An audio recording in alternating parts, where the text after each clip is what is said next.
Right. Good evening, ladies and gentlemen. Welcome to the North Kingstown Town Hall for the next lecture in the North Kingstown 350th anniversary lecture series. My name is Matthew McCoy. I'm the chairman of the North Kingstown 350th Anniversary Steering Committee. And tonight we have a very interesting lecture. It pertains to North Kingstown in the Revolutionary War.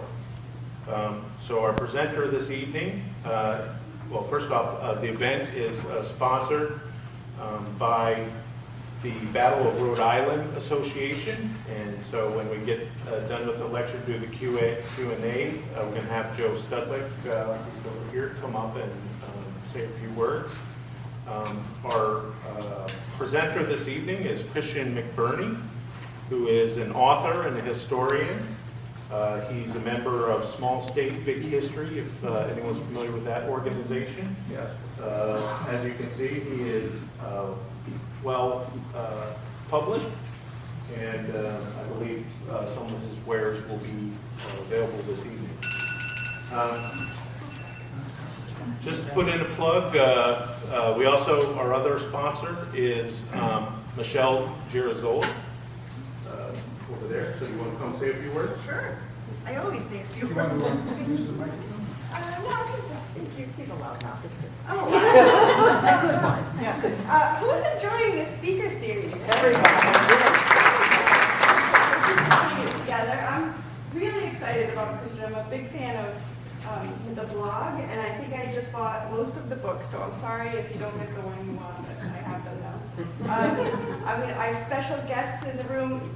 Also, I'm doing work with Joe and the Battle of Rhode Island, and it's so exciting to be doing that. I'm a big American Revolution fan. My parents are in the room tonight. My dad's a big Civil War guy, and I got my love of American history, so thanks, Dad. Okay. You want to stand up to be recognized? Real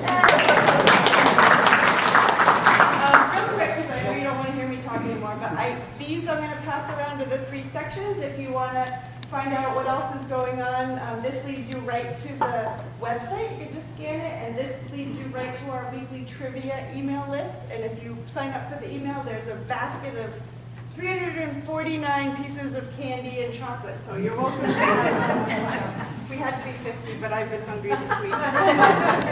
Thank you, guys. And thank you to HistWick for being a great partner for us. Our pleasure. All right. And then finally, can I get a show of hands of how many people bought their tickets to go to the gala? Okay. So we had a final planning meeting today. We look forward to you participating. If you missed out, that's okay. We're going to be having a Family Day event in September, and we're going to be having a 350th parade in October. And on your way out, if you'd like to support those events, we have a table with some stickers. There are little coins that you can also purchase. The sale of these items help fund these events. So without further ado, Christian. Thank you.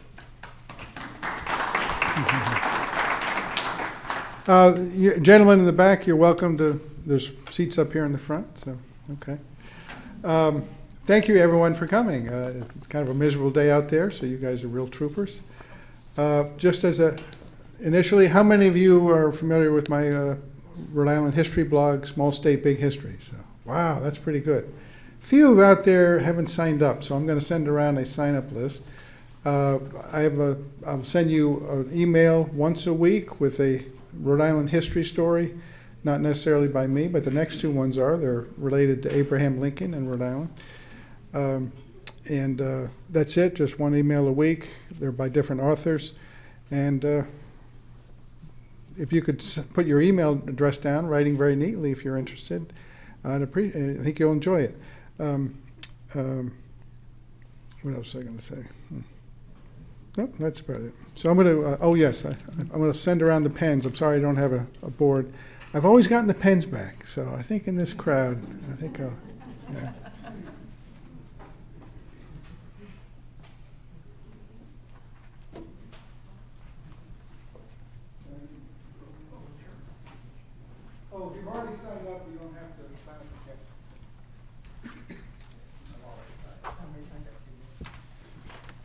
And also, thank you for the invitation. Mike Donahue from HistWick and Tim Cranston, the great North Kingstown historian, invited me, and Joe Studlick is here from the Battle of Rhode Island Association. They're doing a terrific job at Butts Hill Fort and otherwise promoting Rhode Island and the American Revolution.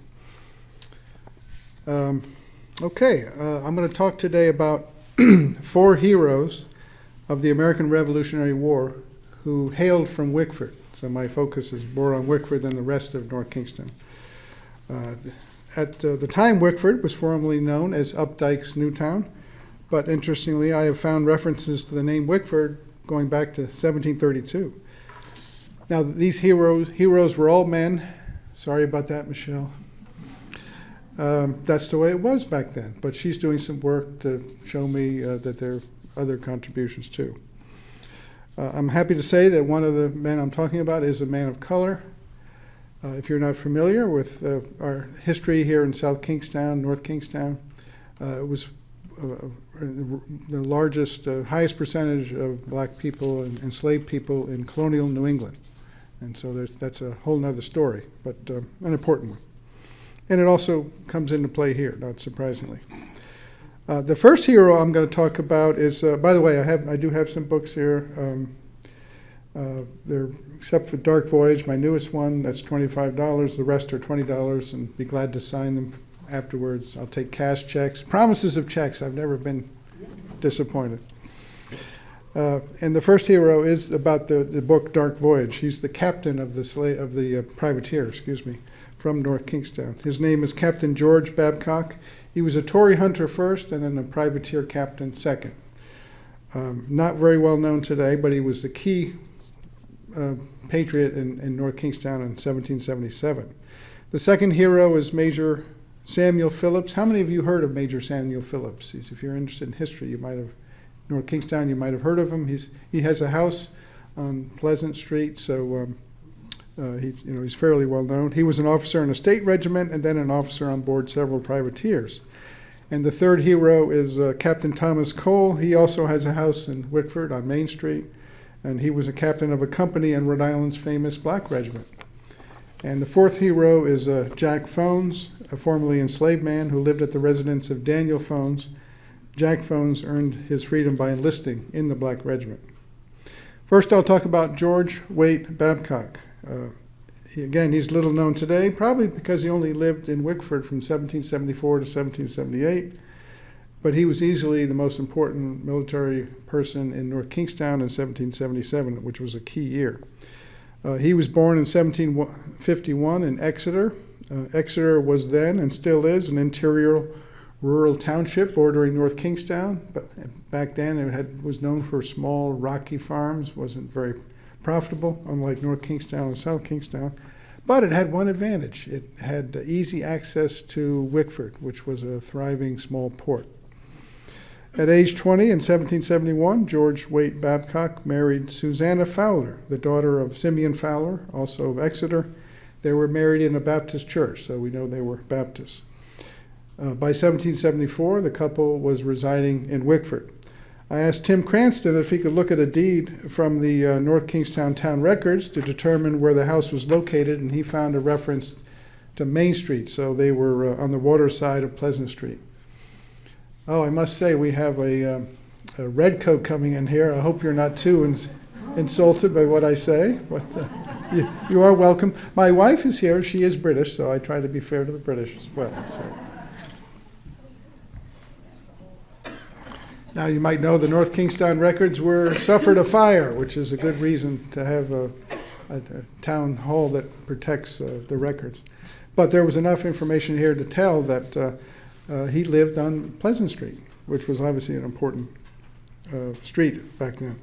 Also in 1771, Beriah Brown of North Kingstown married Elizabeth Babcock, who was the sister of George Waite Babcock's father. Beriah Brown was a very important sheriff of Washington County for decades. And he was a supporter of Stephen Hopkins, governor of Rhode Island, for many years. It was a second marriage for Brown, whose first wife had died. And Brown may well have used his connections to improve Babcock's employment. opportunities and his standing in the community. Family connections were really important in colonial times. We have a short description of him, Babcock. He stood 5 foot 10 inches tall, which was about 6'3" in today's world. He was fair-skinned, red-haired, and he was 25 years old in 1776. And just remember how they're pretty young, and I'm going to talk about a number of actions and events and kind of drone on, but actually if you think about it, they're pretty remarkable. Imagine you're putting yourself into these times. Babcock probably served as an officer in several commercial voyages, gaining experience on sailing ships. And after the Revolutionary War broke out in 1776, he served on several privateers. And I'll talk about privateers a little bit later on. He remained on land from December 1776 through all of 1777. And this decision was influenced by a major development. On December 7, 1776, a massive British fleet carrying 7,100 troops entered Narragansett Bay, intent on capturing Newport. And Newport and the rest of Aquidneck Island and also Connecticut Island, Jamestown, were taken over by the British the next day, and they were held for the next 3 years.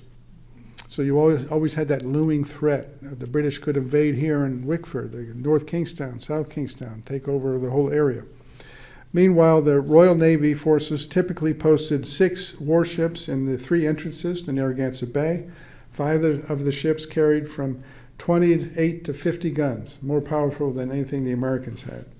And this blockade limited the ability of privateers to go in and out of the bay, and also commercial ships and prizes, the prizes of privateers.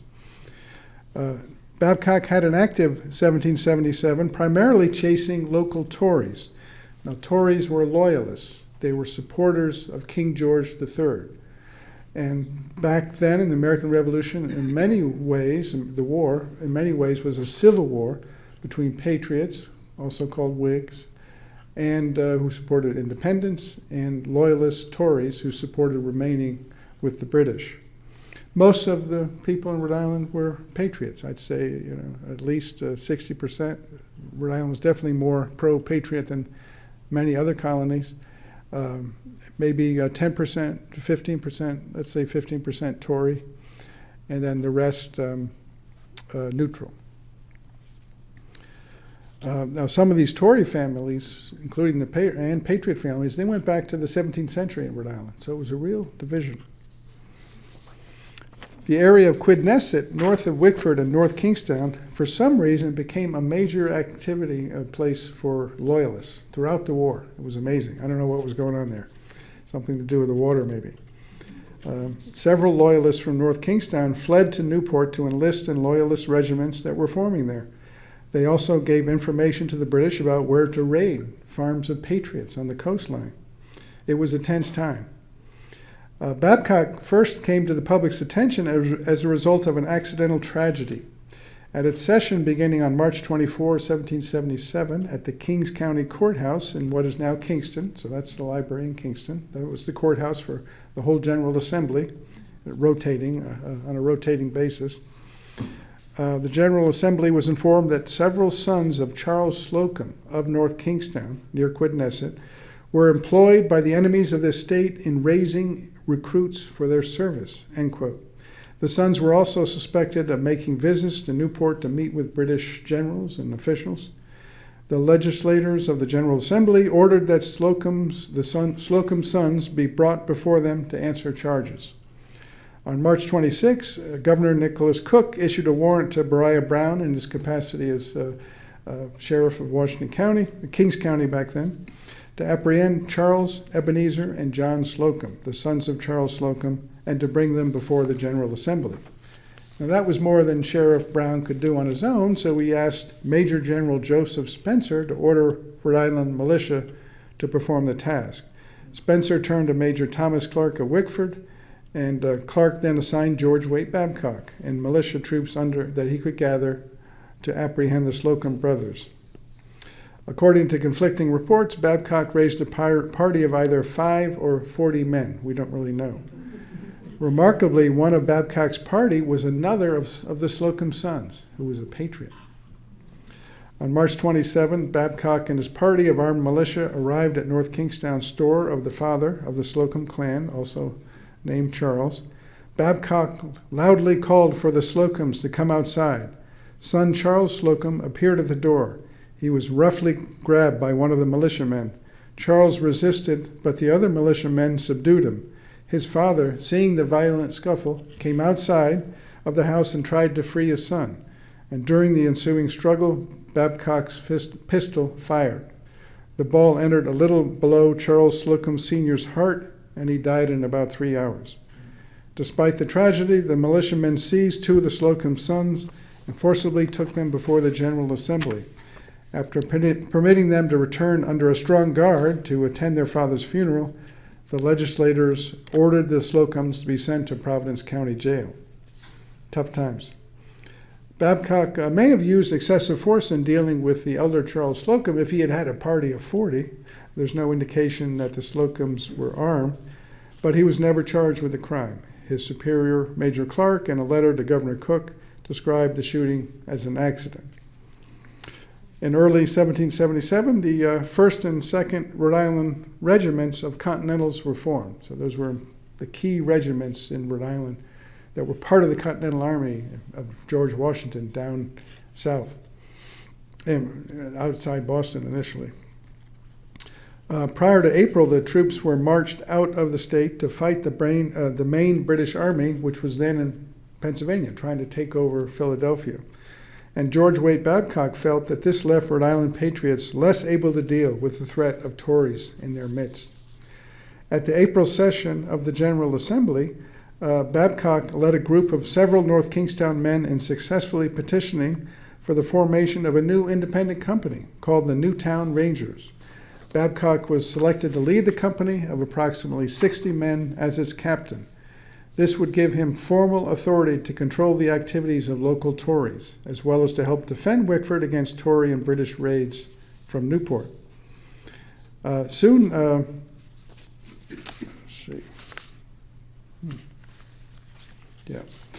Babcock had to contend with more Tory plots.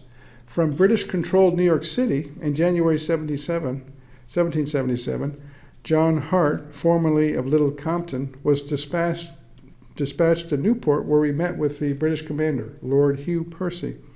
Hart's mission was to distribute counterfeit money to loyalists in North Kingstown, who would then use the money to pay their taxes and also maybe ruin the economy.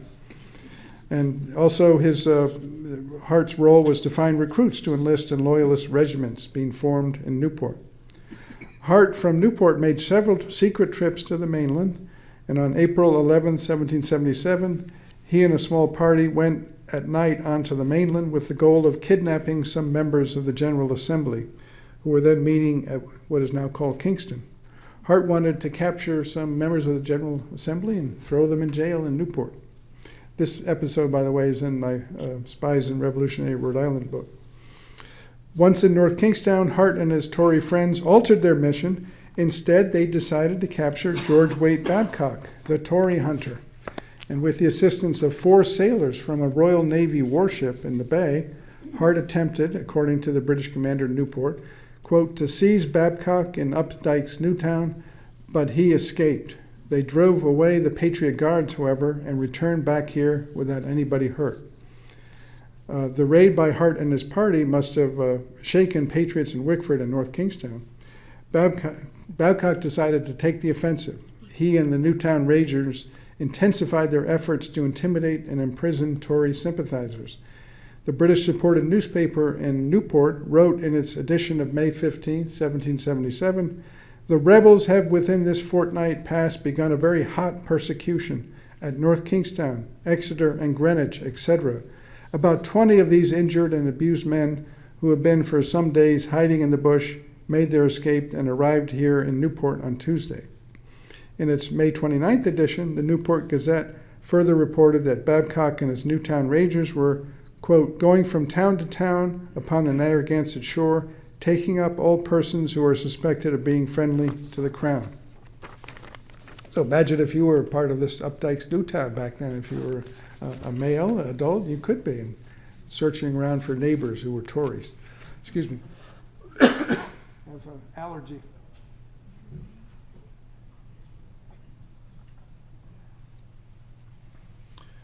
Hart's days were numbered. Remarkably, information about his counterfeiting plans reached George Washington in New York City and eventually reached Rhode Island officials. On May 13th, Hart was captured at a house in Exeter, but not by Babcock and his Newtown Rangers. Carried in chains to Providence, Hart confessed to his activities of distributing counterfeit money, giving intelligence to the enemy, and assisting in recruiting loyalist regiments in Newport.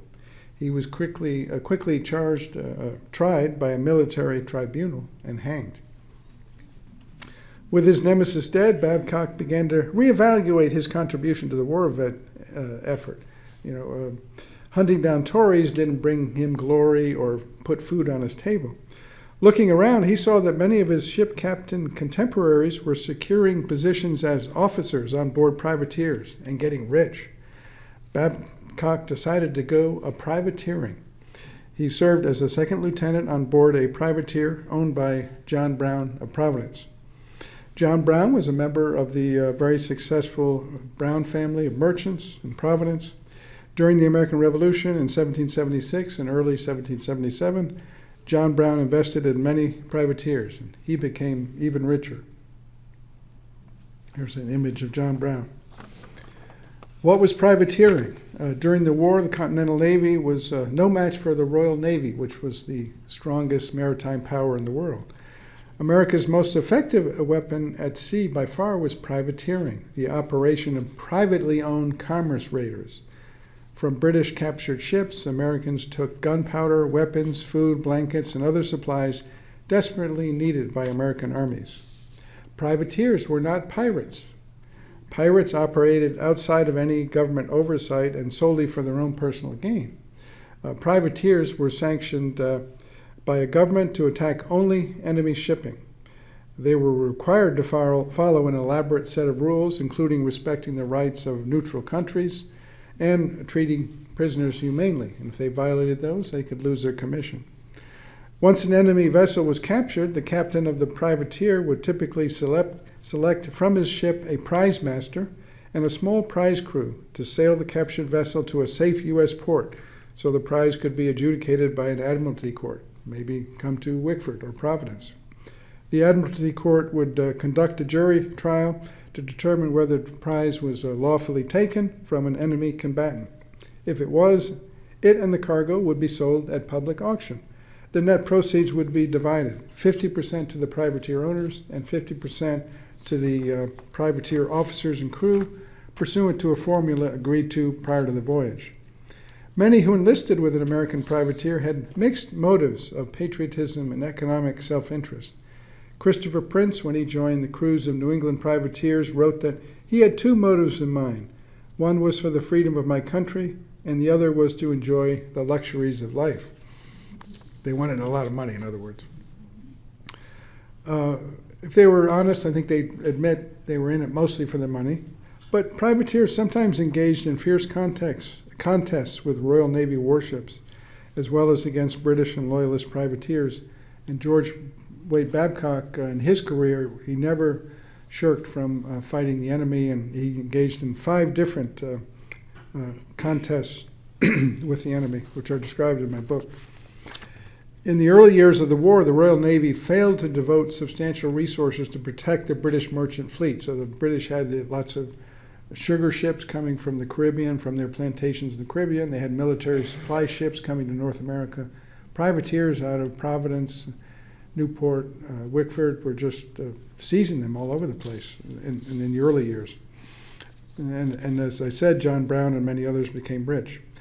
John Brown decided in the second half of 1777 that with his new wartime profits, he could afford to construct a large privateer that had carried at least 20 cannon. He called it the Marlborough. There's an image of what it probably looked like, a nice model.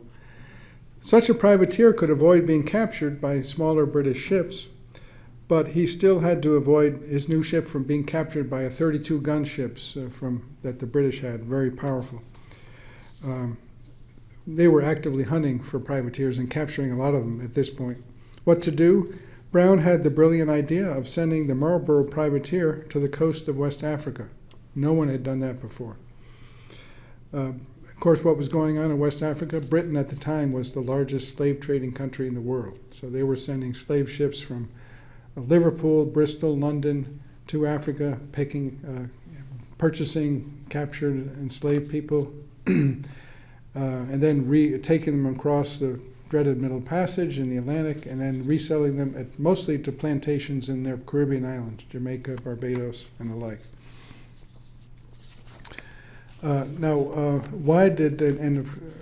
Why did John Brown think of this idea and not some other privateer investor?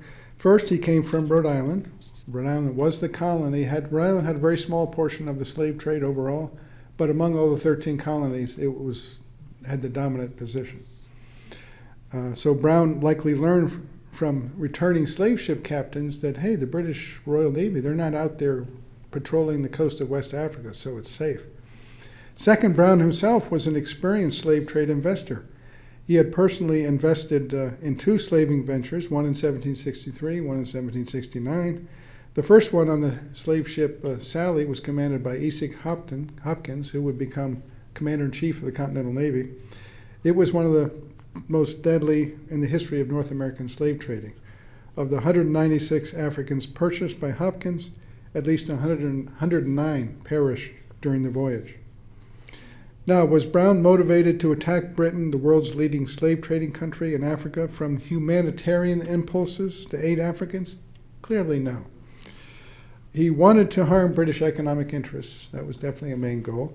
And at the same time, he wanted to earn profits. That was the goal of privateering. Here's an image of a British slave ship, and you can see at the bottom left, it's coming into a Caribbean port. And on the bottom right is in Africa, kind of celebrating its status as a slave ship.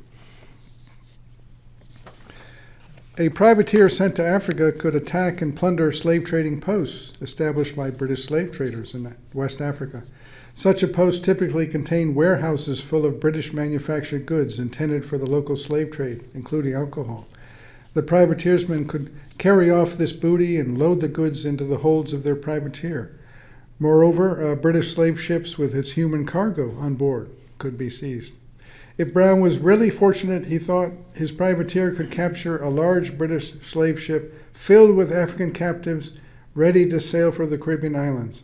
In such a situation, the crew would be on the verge of cashing in after spending about a year sailing to Africa, working in Africa. Brown's privateer could simply step in and snatch the slave ship and its human cargo as a prize of war.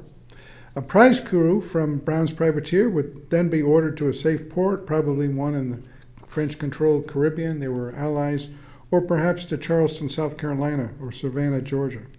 There, the enslaved surviving Africans on board would be sold, and the Brown and investors would really cash in. So the idea was to sell the captives as if they were property. To make the voyage a success, Brown had to find a courageous ship captain for the Marlborough, and he found one in George Babcock. Babcock had showed leadership skills by forming and commanding the Newtown Rangers to awe Tories. He had experience as an officer of privateers, including one of Brown's privateers. Babcock would turn out to be a bold and sensible commander of the Marlborough and one of the top privateer captains of the war. Now, Babcock had to hire an officers and crew. Most of his officers and crew came from North Kingstown and Exeter. These are people who he knew. So Brown gave Babcock authority to hire the rest of the Marlborough's officers. Most hailed from North Kingstown. James Eldred of Wickford agreed to serve as Babcock's second in command, despite his being 10 years older than Babcock. By 1774, James Eldred and his wife of 13 years, Lucy, headed a household with 7 children. And the two of them made a good team. Here's the commission in the Rhode Island State Archives for the Marlborough, and you can see the signatures of Babcock and John Brown. The Marlborough and his crew were ready to depart Providence for Africa in December 1777. One problem, the Royal Navy warships still blockaded Narragansett Bay. Brown and Babcock found a way for the Marlborough to break through the blockade on a stormy night on Christmas Eve of 1777, but it was a very close call. Babcock sailed on to Martha's Vineyard, where he enlisted 24 more crew members, totaling 96 men and boys, as they say. The ship finally departed for Africa on January 2, 1778. Now, what we know about the voyage to Africa is primarily from a ship's log kept by John Linscomb Boss. That's a good South County name, Boss. The captain's clerk who hailed from Newport. Boss dutifully recorded the important events of each day. Here's an image of the cover. I tried to find the original in the Morristown National Historical Park, run by the National Park, but they lost it. But I did have a copy that was made about 1950. I don't have time to provide the details of the voyage of the Marlborough to you. You can read the book for that. Here's the cover again. Suffice to say, it was a remarkable journey, and from Brown's and Babcock's viewpoints, a successful one. Here are some of the notable events in short form. The New England privateersmen were able to sack one of the top British slave trading posts in Africa. They also captured several armed British slave ships and sailed them as prize ships back to North America. One of them, when seized, had more than 300 African captives on board and was about to sail for the British Caribbean, just as John Brown hoped. During their time on the west coast of Africa, Babcock worked with several African leaders who cooperated with New Englanders. One of them was named King Tom, and he had served as an intermediary for European and American slave ship captains for decades. So the slave ship captains would typically purchase Africans from African leaders on the coast. Several British slave ship captains were captured by Babcock, but they greedily agreed to cooperate with Babcock by giving him valuable intelligence, even though that meant committing treason against Britain. That's how money hungry these guys were. Here's a nice image showing that this African world on the coast was dominated by these canoemen. Here's a drawing of the warehouses and posts that Babcock and his men sacked in 1778. It came back, took it out of existence for about 10 years and then came back. This is after it had come back. The Marlborough damaged the British slave trade more than any other American privateer. In the last chapter of my book, I argue that the actions of the officers and sailors of the Marlborough, as well as those of other American privateersmen who intercepted British slave ships at sea, had a stunning unintended consequence. The British slave trade by 1778 had not only been disrupted, it had virtually collapsed. American privateersmen interfered with the conduct of the slave trade to such an extent that British slave merchants substantially reduced their investments in African slave voyages. By 1778, that reduction was 70%. As a result, during the early years of the Revolutionary War, the number of enslaved Africans forcibly shipped across the Atlantic Ocean declined dramatically, perhaps by as much as 60,000. And my book is the first to detail and emphasize the role of American privateers in disrupting the British slave trade. On the other hand, on a personal level, the men of the Marlborough and other American privateersmen wanted to seize British slave ships filled with enslaved Africans for their own selfish and awful interests. When they did capture British slave ships, they became slave traders, hoping to sell the captives for as high a price as possible. They did not show compassion for the hundreds of captives crammed aboard the British slave ships they captured, or worried about the trauma that the enslaved Africans had already suffered. Instead, the Americans sought to treat the captives the same as any non-human cargo seized on board an enemy ship.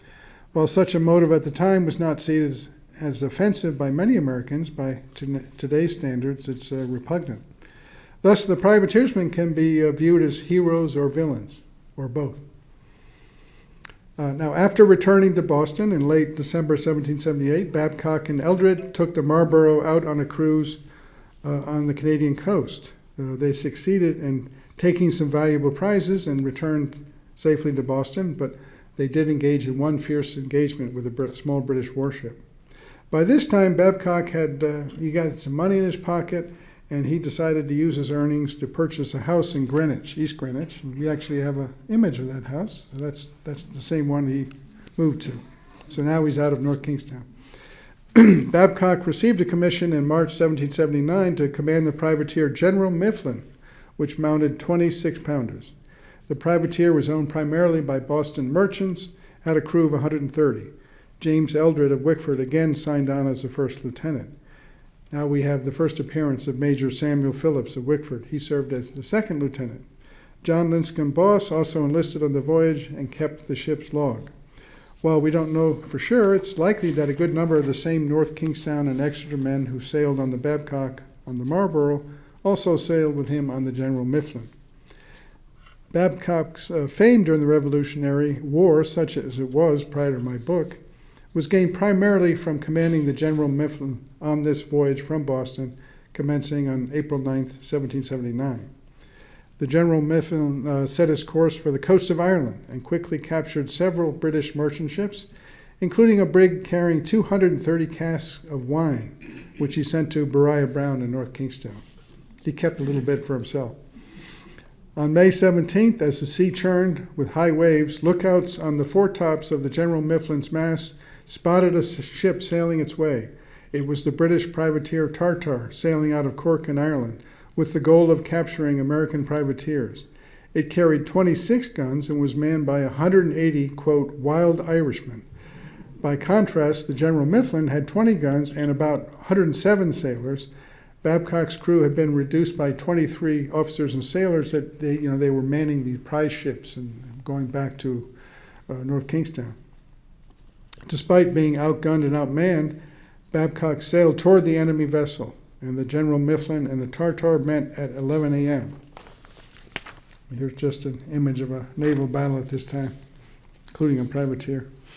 Boss wrote in his ship's log, "In a moment began a bloody engagement, generally within pistol shot. The fighting lasted 2.5 hours and was as, quote, smart at the beginning as it was at the end. At 1 p.m., with both ships still firing away, some of Babcock's men tried to board the Tartar, but it moved away and prevented the Americans from boarding. The General Mifflin kept a continual fire on the Tartar from both of its broadsides. The captain of the Tartar was eventually killed. Finally, after 2 unanswered broadsides from the General Mifflin, the Tartar struck its flag." Babcock now had a dilemma. Before the battle, he already had 50 prisoners on board the General Mifflin. And after capturing this ship, suddenly he had 212 prisoners. But he didn't have enough food to bring them back to North America. So he made the humane decision to send 190 of the prisoners on a prize ship to nearby Ireland. In France, American diplomat Benjamin Franklin expressed his pleasure with the conduct of the brave captain of the General Mifflin. I don't know if it'll make it into the current series that Ben Franklin, but maybe it will. Both ships were shattered during the engagement, and both sailed, and Babcock sailed them both to France for repairs. Babcock appointed Lieutenant Nathaniel Brown of North Kingstown to command the Tartar. He was assisted by Samuel Phillips of Wickford. They sailed the Tartar back to Boston, and it arrived on July 31, and the ship and crew must have received a rousing reception at Boston's waterfront. Babcock commanded 2 other privateering voyages, but he was captured by stronger British warships each time. But he got released early, and I think that's mainly because he was so nice to the prisoners he had captured that they were nice with him. After the war, Babcock made some bad investments and wound up in debtor's prison. There was a real depression after the war. The main economy was taking farm goods from South County, shipping them to the British colonies so they could feed themselves, including the enslaved people there. But the British cut that off after the war. So there was kind of a depression here. He made some bad investments. If you wound up in debtor prison, you can't get out unless your friends pay your debts. He petitioned the Rhode Island government and said, "Hey, I'm a Revolutionary War hero. You should let me out. I've fought for my country." They let him out, and then he disappeared. He took his family and moved somewhere, probably changed his name. I suspect he went to the frontier in those days, probably western New York. And he was never heard from again. All right, Samuel Phillips. He was the son of Christopher and Mary Phillips. He was born at the family residence at Mowbray Castle near Wickford in 1749. Samuel was married 4 times. 3 of the times his wife died during childbirth or of illness. Phillips built an impressive house in Wickford in 1773 at what is now 34 Pleasant Street. So this is a map of Wickford from 1776. Phillips's house number 21, that's on Pleasant Street. And here's the picture of his house in case you recognize it. Given that Phillips later became an officer on board privateer vessels, his move to Wickford suggests that he must have first had a short career as an officer on board merchant ships operating out of Wickford. In the 1774 census, he is listed as heading a household of 5 white persons and 4 black persons. The black people were likely all enslaved. Phillips was well respected as he was chosen captain in command of a company in Colonel William Richmond's regiment in October 1775. He continued in this capacity after the regiment was mustered into the Continental Army in 1776. After the British invaded and occupied Newport and the rest of Aquidneck Island in early December 1776, the General Assembly immediately formed 2 state regiments of infantry and 1 artillery regiment.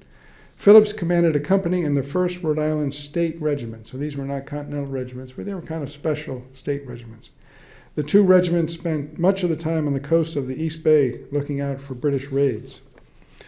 On April 27, 1777, a small British detachment was spotted marching on Common Fence Point at the northern tip of Portsmouth.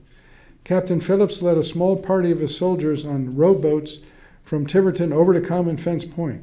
The British troops rushed over and fired at the Americans, who bravely stood the fire. All the shots missed. Then Phillips's men charged at the British party with bayonets fixed. Shockingly, all of the British soldiers fled, except for Ensign John Clark, their commander. Clark showed foolish bravado and was captured, and he was a nice prize for Phillips and the Americans. Major General Joseph Spencer even mentioned the capture in a letter to George Washington.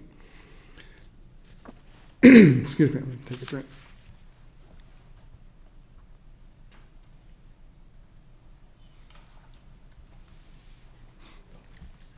Now let's turn to faraway New Jersey. In November 1776, a party of British dragoons surprised the second in command of the Continental Army, Major General Charles Lee, at a tavern in New Jersey. Lee's only superior was George Washington. Lee was taken as a prisoner and carried to New York City. The Americans now wanted to capture a major general of their own so they could use him to exchange to get Charles Lee back. In Rhode Island, William Barton of Warren, a lieutenant colonel in the same regiment as Phillips, had a brilliant idea. Barton had heard that the commander of British troops in Newport, Major General Richard Prescott, was staying at a farm near the border of Middletown and Portsmouth. Barton thought he could take a party of 48 men and 5 whaleboats across Narragansett Bay, avoid the Royal Navy warships, land on the Middletown coast, stealthily walk a mile to the Overing House, seize General Prescott, and carry him back across the bay as a prisoner. Barton asked Samuel Phillips to be his second in command, and Phillips agreed. Phillips commanded one of the 5 boats.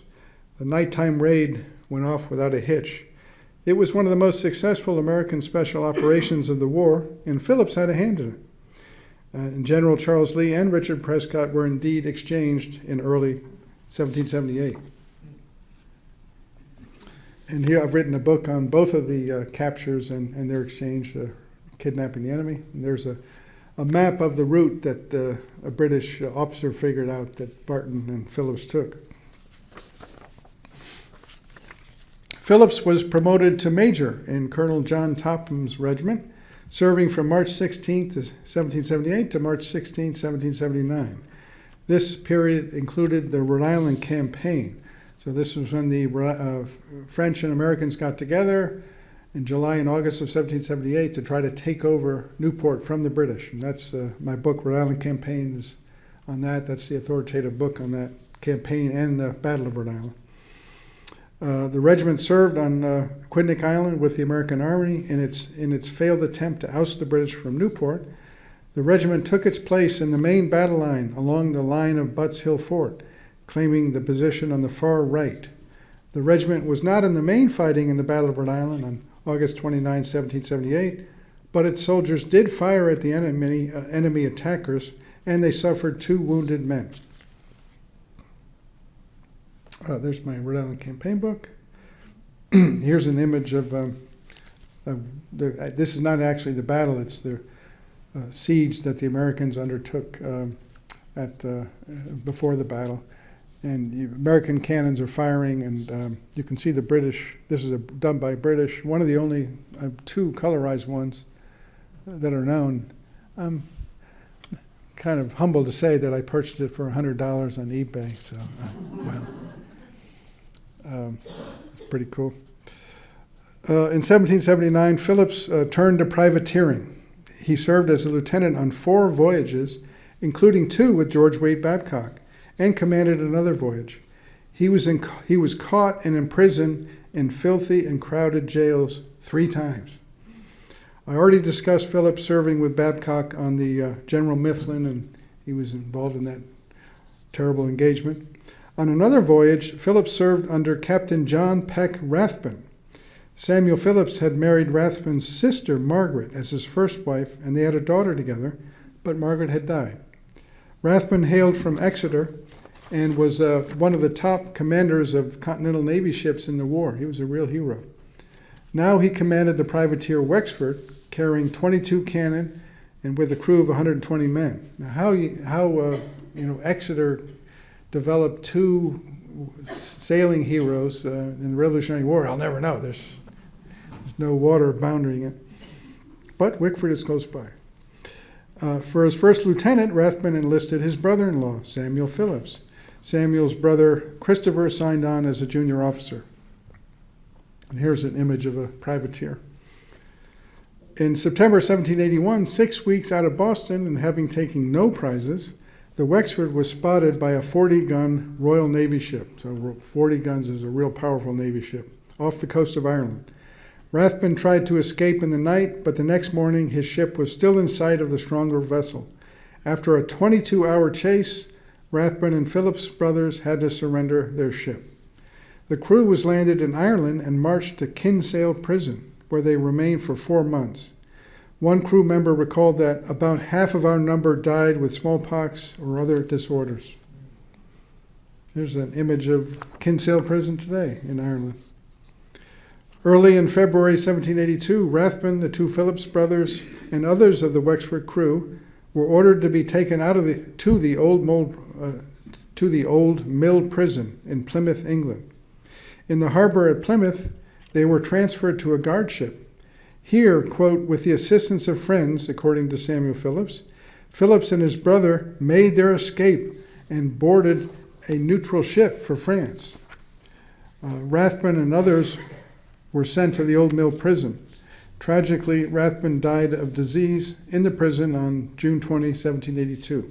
He used to be the tavern owner of the Kingston Inn as well in Kingston. After the war, Phillips wrote a short memorandum of his service on board the privateers. Phillips was proud of his service. He wrote, "I have ever striven hard and suffered much to help gain the independence of my country, which I ever held near and dear to me." Upon the termination of the war, Phillips returned to his house in Wickford. In 1786, he finally moved to his family estate in North Kingstown, where he had been born, called Mowbray Castle. Here's an image of that, now torn down. In the 1790 federal census, Major Phillips is listed as having a household of 9 whites and 3 enslaved people. So by then, many slaves had been freed, but he still had 3. In the 1800 census, he had no black persons residing in his home, so they were free. In 1799, the young United States fought a short naval war against France. Phillips was then 50 years old. I believe Phillips wrote this memorandum that I got the information about his privateering experience because he wanted to make an argument that he should be selected as an officer on board of a U.S. warship against France. It worked. President John Adams commissioned him as a lieutenant on board a U.S. Navy ship. After the treaty with France, he retired again to Mowbray Castle, where he died on August 10, 1808, in his 58th year, and was buried on his farm. His gravestone and family marker were moved to Elm Cemetery in North Kingstown. Here's a picture of the inscription at the bottom says, "In the course of his life, he discharged many important offices with honor to himself and to the satisfaction of his country." All right, now I'm going to turn to Thomas Cole. He was born in North Kingstown in 1744, the son of John Cole and Ann Wilbur, and they lived in Wickford as well. In the 1774 census, in the household headed by John Cole, there were 3 black people residing there, all of them likely enslaved. So Cole grew up around enslaved people. At 31 years old, Thomas Cole joined America's War for Independence. He fought for 7 long years. In June 1775, just 2 months after the Battle of Lexington and Concord, Cole was appointed a company commander of a North Carolina militia regiment. In 1776, he served as a captain in the Rhode Island 9th Continental Regiment, part of General Nathaniel Greene's brigade. Cole joined the Rhode Island forces outside of Boston while Boston was being set siege by American forces against British forces, but then the British evacuated the city in early 1776. The Rhode Island soldiers then marched by foot and boat to New York, where they took part in the tough battles of Long Island, Harlem Heights, White Plains, Trenton, and Princeton. In early 1777, the regiment was organized as the 1st Rhode Island Regiment of Continentals, commanded by Colonel Christopher Green. The regiment had about 350 rank-and-file privates, about 35 of whom were free black men, Indians, or other soldiers of color. So it wasn't just whites who were fighting in these regiments. In the company Cole commanded, 4 soldiers were free black men. At the time, they didn't accept enslaved men. Cole served as a company commander in a brilliant victory by the 1st and 2nd Rhode Island Continentals in the defense of Fort Mercer in Pennsylvania on the Delaware River in October 1777. Cole's father was reported as having, I think I said that. The troops spent the winter of 1777 and 1778 at Valley Forge in Pennsylvania. You've heard about the suffering at Valley Forge. It was, 1,200 Americans died there. It wasn't really the cold, it was actually warm weather, but because it was so warm, the cold weather didn't kill a lot of the bad germs, especially around the latrines. Okay, here's Thomas Cole, and he's in house number 58, which is actually on the cove.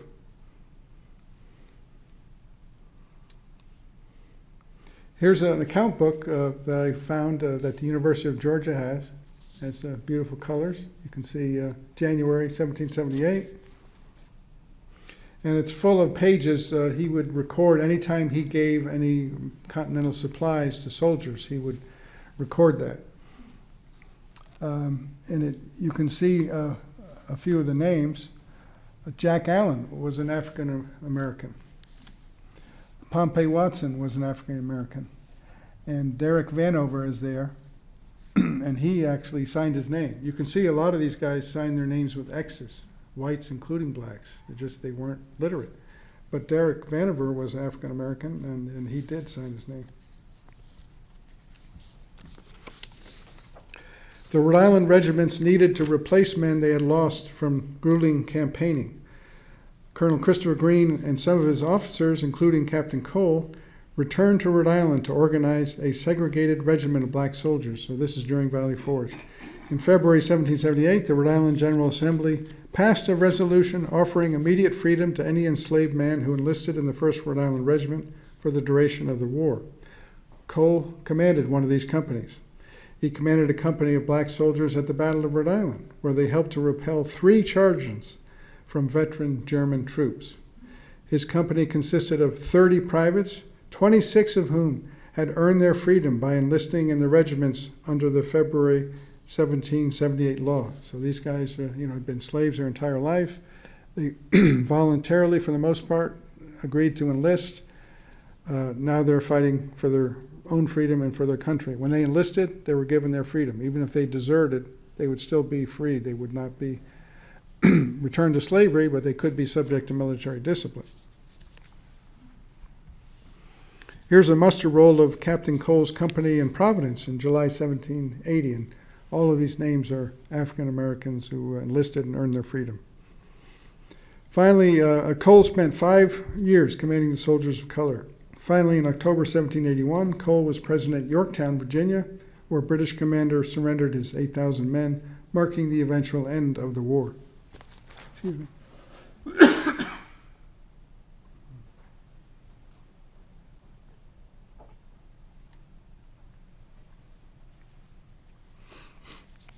On May 1st, 1782, Cole resigned and returned to Wickford.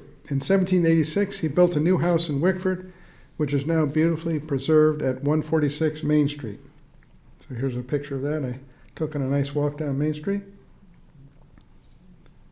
And here's the doorway. In the 1790 federal census, Cole is listed as heading a household of 6 whites and 1 enslaved person. So I was surprised to hear that he had an enslaved person. Now, that could be a child if you were born after 1784. You had to remain with the family until you were 18 if you're a woman, 21 if you're a man, and then you would be freed. So that could have been one of those types of persons, or it could have been an elderly person who wouldn't be fair to send out on his or her own.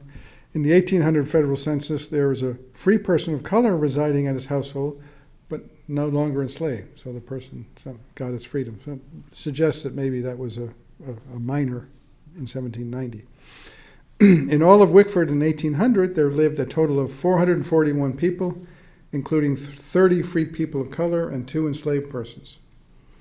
Thomas Cole became Justice of the Peace in 1791, died on December 9th, 1805 at the age of 62, and his gravestone is also in Elm Grove Cemetery in the Eldred plot. All right, now we're turning to Jack Fones. In the North Kingstown section of the 1774 census, Daniel Fones, a white man, had 7 white people and 1 black man residing at his household. The black man was Jack Fones. And here's the map of Wickford again. Daniel Fones' house is number 25, which is near the corner of Mount Pleasant Street and Main Street. Now, as I said, this is an image of enslaved people activities in South County. It was an important slave area on New England standards. And that's part of the story of North Kingstown and Wickford as well. This used to be a mural in the Wakefield Post Office, and it's now at the South County History Center. As mentioned in February 1778, the General Assembly enacted a law permitting enslaved men to enlist in the 1st Regiment of Continentals and earn their freedom. In Wickford, Jack Fones was enslaved by Daniel Fones. Jack heard about the new law. You can imagine when he heard about this new law, wow, this is a real opportunity. He must have expressed interest in enlisting and obtaining his freedom. It is likely that both Jack and Daniel agreed to the arrangement. And here's a well-known image of a French officer's drawing of a soldier in the Black Regiment. Jack Fones enlisted in the 1st Rhode Island on March 2nd, 1778, serving in Captain John Dexter's company. As a result, pursuant to the February law, Jack obtained his freedom. In addition, the state of Rhode Island compensated Daniel, paying him 120 pounds. So the General Assembly thought, well, this is property, we need to pay the owners of the money. Here's from the Rhode Island State Archives. You can see Jack Fones' name next to April 2nd. So that, and he was valued at 100 pounds, so his owner Daniel got 100 pounds. And here's another in the list that the Rhode Island State Treasurers kept of notes owed to the slave owners, and Daniel Fones was listed there. Jack appeared in the muster rolls during the Rhode Island campaign. In the muster roll for August 22, he's listed as sick present. So he was sick, but he wasn't at a hospital. He was in camp. The next muster roll is October 28, 1778, and he's listed as on duty. So there's a good chance that he fought in the Battle of Rhode Island on August 29, 1778. Here's the muster roll for August 22, 1778, just a week before the battle. And you can see Jack Fones is listed as sick, absent, ditto. During the rest of 1778 and most of 1779, the 1st Rhode Island was usually based in East Greenwich. Then it was based in Barber's Heights in North Kingstown, as it looked like the British might be preparing to leave Newport. In late October 1779, the British Army evacuated Newport. Fones appeared in a muster roll in January 1780 in Newport. Jack then appears in muster rolls from February through July 1780 at Rhode Island Village, as it was called, in Westchester County, New York. But there he is listed as deserting the regiment on July 7th, 1780.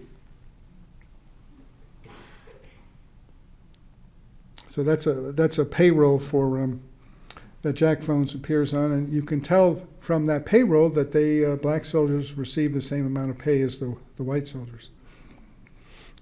So Jack Fones deserts the regiment. On the right, it's a list of those who had deserted from the regiment. It's unfortunate that he did. Was not uncommon. Plenty of white soldiers deserted, probably a higher percentage of white soldiers. The problem was that the Continental Congress didn't have any taxing authority, so they had to rely on states to support the Continental Army. But the states didn't want to tax their people either. So the pay was often late, food was inconsistent, clothing was poor. So a lot of soldiers decided, well, if they don't want to support me, I'm not going to support them. And they deserted. So I'm not as hard on deserters as some people are. But it also gives credit to those who stuck it out to the end. And plenty of the black regiment did stick it out in the end, including Scipio Brown, who was Beriah Brown's enslaved person who signed up. And he got a household in North Kingstown after that.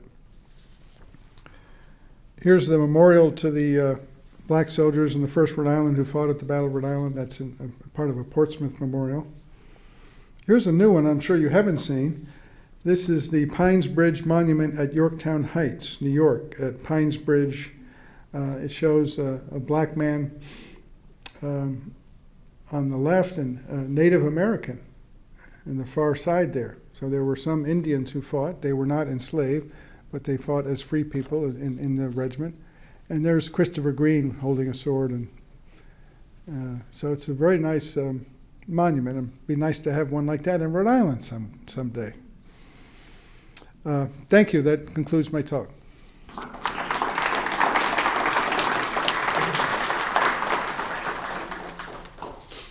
I'd be glad to take any questions. By the way, this costs about $300,000, so maybe North Kingstown can come up with that money.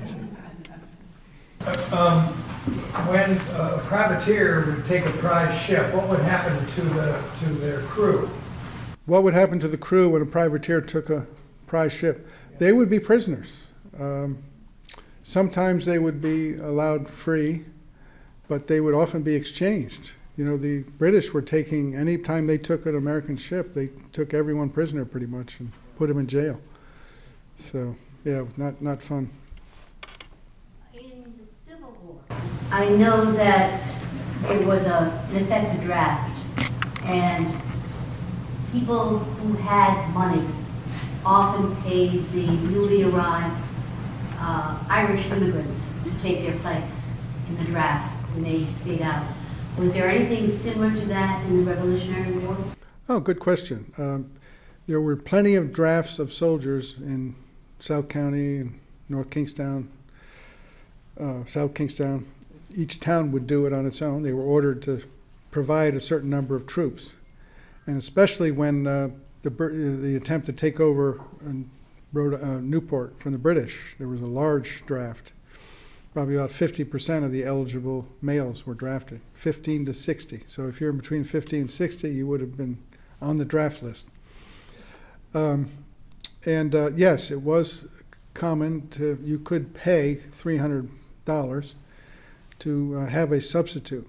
And it wasn't unusual to have a substitute who was a black enslaved person. That was the one area where enslaved people could serve. And several enslaved people did serve and gain their freedom, by the end of the war. So, yeah, good question. When a slave enlisted, who got the money, the slave or the owner? When a slave enlisted, who got the money, the slave or the owner? The owner got the value of the enslaved person, which in Jack Fones' case was 100 pounds. But the enslaved person, now free, got all of the compensation. Now, some of the enslaved people joined the regiment in 1777 before the act, and it was, as part of private negotiations, the owner would say, well, I'll set you free, but I need all of your bonus money and 50% of your pay. Do we have a deal? Okay, we have a deal. So that was done sometimes. Did they enlist for a certain amount of time? Well, good question. Did they enlist for a certain amount of time? In order to get the benefit of the Freedom Act of 1778, the enslaved person had to enlist for the duration of the war. So this was 1778. You didn't know how long the war was going to last. It turned out to last another 5 years, 5 long, grueling years. And the regiment got involved in a very tragic incident in northern New York in the middle of winter. They went on a raid for a British fort that Washington ordered, but then it snowed and one guy died of exposure, several lost toes and on their feet and that kind of thing. Actually, my next book is actually on the Black Regiment, so keep an eye on that. That was the question again? How long did they? Oh yes, how long did they serve? The ones who enlisted, let's say, before the act, could enlist for 3 years. So typically, you enlisted if you're a white person or a black person for 3 years, or for the duration of the war. You get more bounty money for the duration of the war, but I think the 3-year guys were a little smarter myself. So if I'm a Continental Army soldier not getting paid and I'm near water, why wouldn't I try to join one of those privateer ships where I can make real money as a crew member? Well, there were plenty of guys like you out there. I think some of them did. There were some, you read the desertion notices, oh, he took off to join so-and-so's privateer, So, yeah, some of them did. Michelle? One of the things I found interesting about Rome Point was that George Rome was a Tory. Do you know what happened to him after he was expelled from here? Yeah, well, he was not only a Tory, he was an Englishman. And he came here to make some money as a kind of a broker, and he did make some money. But he was definitely supportive of the British crown, and he went back to England, and most of his lands were confiscated, I think so. Now it's a park, isn't that nice? Thank you, George. George Rome.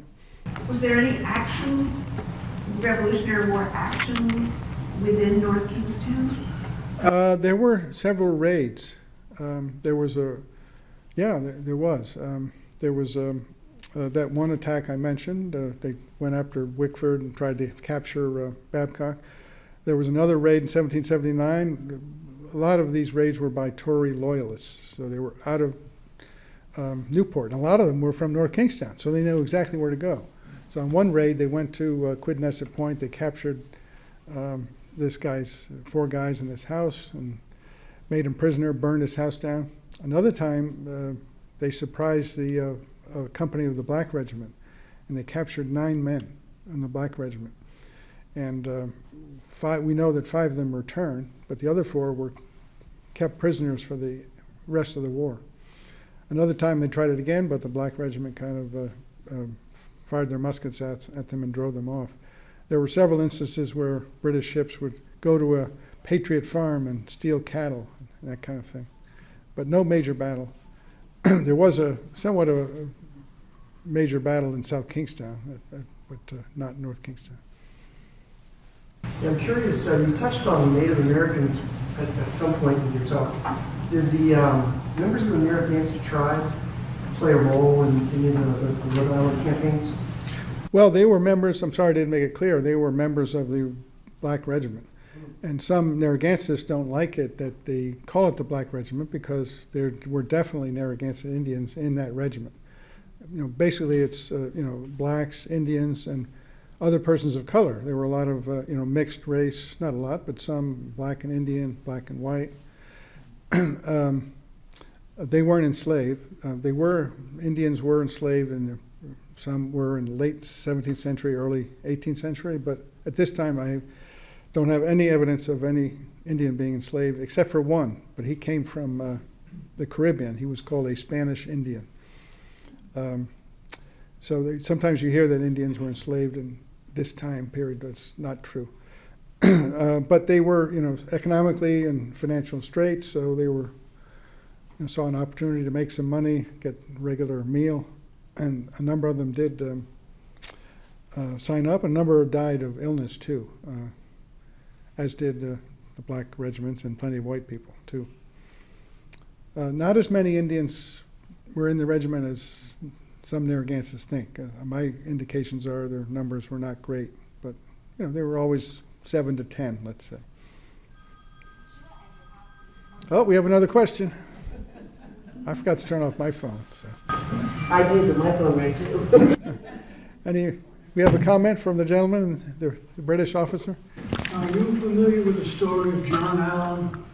Well, that's John Allen I forgot his name. Thank you for mentioning it. He was the one whose house was raided by Tory raiders.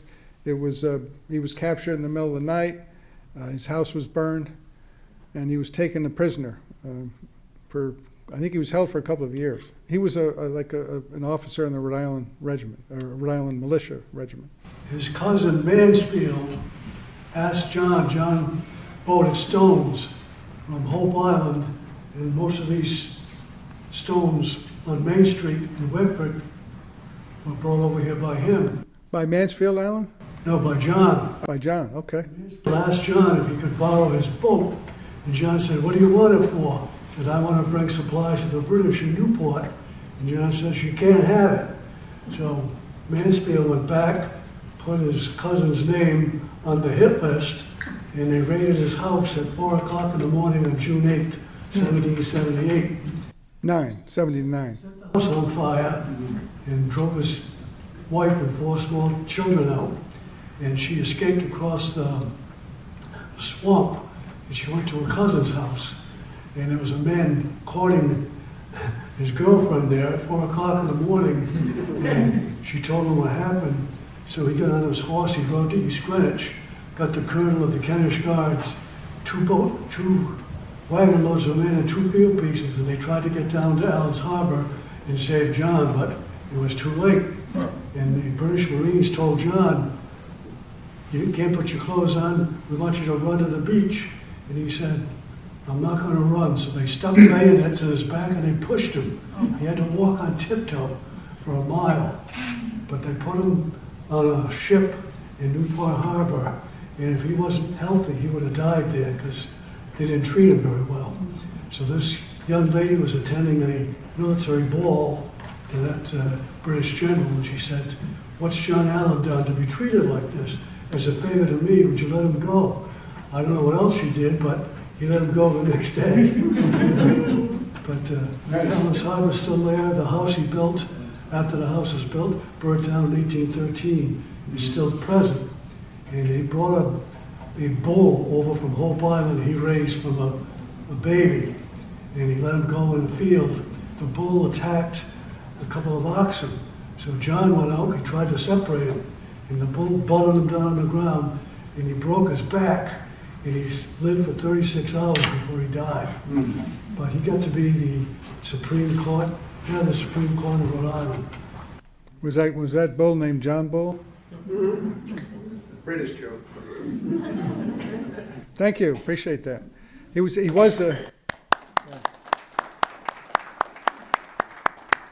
He was captured by Tories, actually. They were mostly Tories.